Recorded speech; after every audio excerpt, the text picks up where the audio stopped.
सबों का मेरे फेसबुक पेज और YouTube channel your study guide by BS में अभिनंदन है, स्वागत है। और ये वीडियो जो है स्पेशल वैसे अभिभावकों के लिए है, विद्यालय के प्रधानों के लिए है और छात्र छात्राओं के लिए है जो 2026 में माध्यमिक परीक्षा का फॉर्म भरने वाले हैं।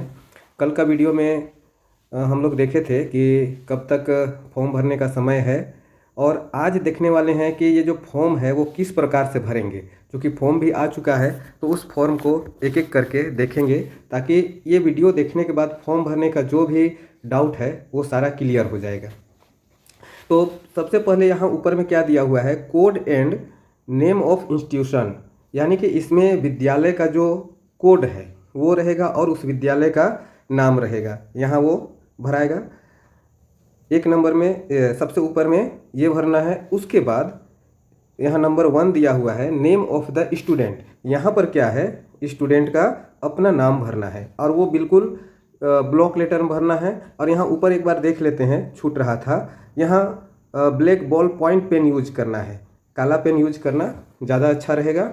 और यहाँ जब नाम भरेंगे तो कैपिटल लेटर में भरेंगे और जैसे नाम first name and second name and जो थर्ड नेम होता है जैसे सर नेम, तो उसमें क्या करना है, एक एक बॉक्स गैप छोड़ना है। जैसे किसी का अगर मान लेते हैं नाम है रामचंद्र दास, तो रामचंद्र और दास के बीच में क्या करना है, एक गैप छोड़ देंगे, ठीक है।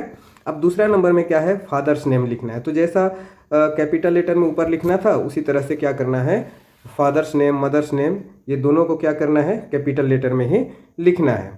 उसके बाद चौथा नंबर में है डेट ऑफ बर्थ। तो ये डेट ऑफ बर्थ वही होगा जो 9th क्लास का जो एडमिट कार्ड में होगा रजिस्ट्रेशन के समय, वही डेट ऑफ बर्थ इसमें डालना है, ठीक है।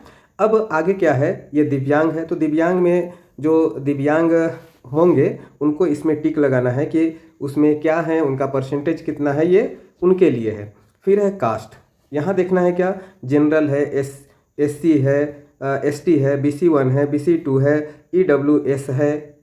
तो इसमें जो कैंडिडेट जिस कास्ट के हैं उस पर टिक लगाना है। और साथ ही साथ क्या करना है कि फॉर्म भरने के समय कास्ट सर्टिफिकेट भी देना ज़रूरी है, क्योंकि वो कास्ट सर्टिफिकेट जो है ये स्कैन करके उसको अपलोड करना पड़ता है। और दूसरी चीज़, अगर कास्ट सर्टिफिकेट कोई छात्र नहीं देते हैं तो फिर वो ऑटोमेटिक क्या हो जाएगा, वो जनरल में हो जाएगा। तो इसलिए बेहतर रहेगा कि अपना कास्ट सर्टिफिकेट भी देना है, हालांकि 9th क्लास में भी दिया हुआ होगा।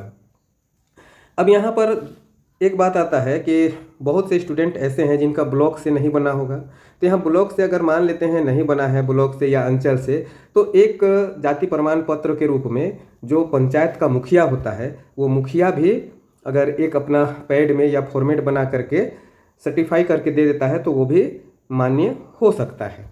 उसके बाद यहाँ है कैटेगरी चॉइस। अब कैटेगरी चॉइस में क्या करना है, तो रेगुलर और प्राइवेट है।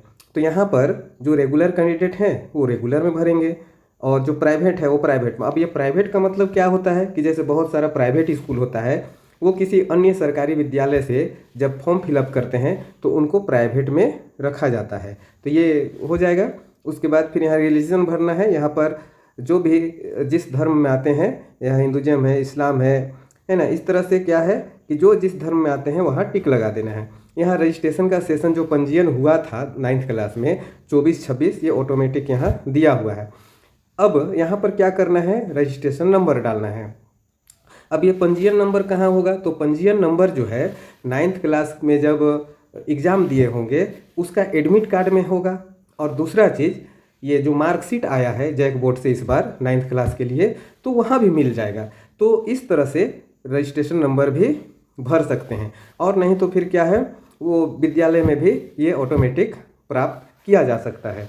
उसके बाद है अपार आईडी। यहाँ पर एक अपार आईडी प्रत्येक स्टूडेंट के लिए, और ये अपार जो है सो बहुत अच्छा है।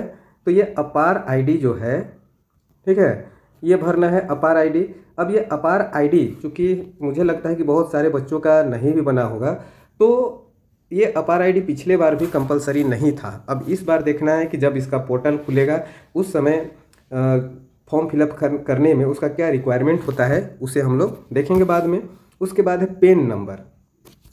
चूँकि सभी बच्चों का, सभी छात्रों का स्कूल का जो यूडाइस होता है, यूडाइस प्लस में एंट्री करने के बाद वहाँ से एक नंबर मिलता है पेन नंबर, ठीक है।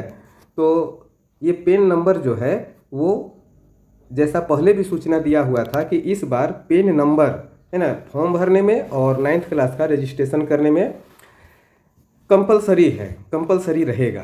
तो इसलिए हो सकता है कि पेन नंबर तो लेगा, पेन नंबर रिक्वायरमेंट होगा, परंतु जब तक पोर्टल नहीं खुलेगा तब तक हम लोग अभी कह नहीं सकते हैं क्या होगा नहीं होगा। फिर आगे हम लोग देखेंगे, जो होगा वो करना पड़ेगा। उसके बाद यहाँ पर स्टूडेंट्स का फ़ोटो डालना है। अब फ़ोटो जो है सो पिछले 3 महीने का होना चाहिए, जैसा इसमें सूचना दिया हुआ है। अब फ़ोटो का जो साइज होता है, जो उसमें पोर्टल खुलेगा और उसमें जो फ़ोटो का और यहाँ पर सिग्नेचर का जो साइज होगा, वो साइज सेट करके कितना केबी में रहता है अभी मैं भूल गया हूँ, शायद 20 केबी, 20 से 50 केबी के बीच में था, ऐसा मुझे लग रहा है, मैं कंफर्म नहीं बोल पा रहा हूँ इसे।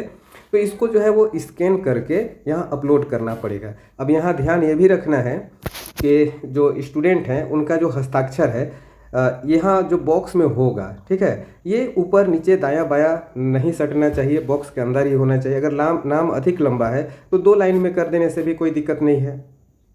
फिर उसको स्कैन करके फिर उसे अपलोड करना पड़ेगा।